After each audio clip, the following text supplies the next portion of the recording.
per G16.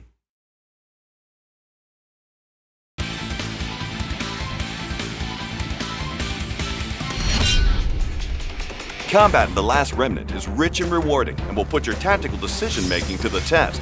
We're here today to make sure you get the most out of it by covering the basics. First things first, unlike most turn-based JRPGs, you don't command individual units in The Last Remnant. Instead, you will issue orders to unions or small squads of units on a larger battlefield. These unions can be customized with different members, formations, and more. Take advantage of this to survive the harsh tides of war. Combat in The Last Remnant revolves around a concept called deadlock. When two unions are in deadlock, they're locked into combat with each other until only one union is left. Switching targets out of deadlock will often result in a penalty, so be careful to only break deadlock when you absolutely must.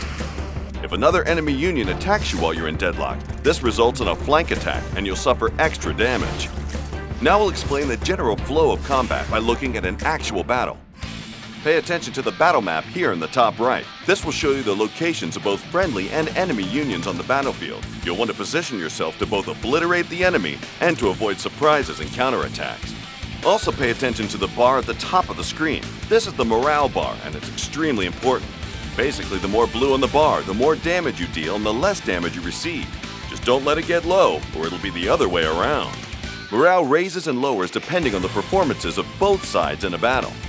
Here we are surrounded by two enemy unions on each side. If we can clear the enemies on one side quickly, then we can avoid being flanked. Okay, we've been intercepted.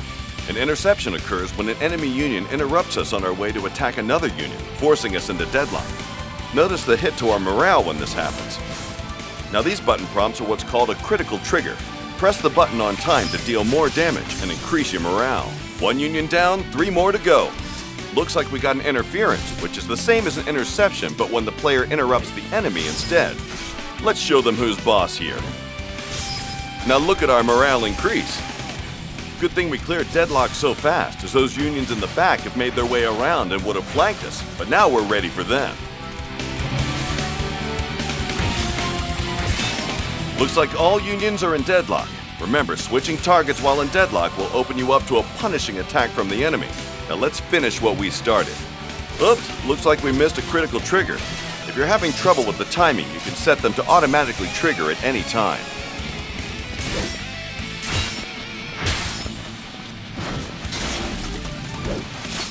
Time for one final blow and victory is ours. And that was an example of the basic flow of battle. Once you've mastered the basics, there are many more advanced strategies for you to discover. In time, you'll become a true master of the battlefield. Test your skills with The Last Remnant Remastered, available now worldwide.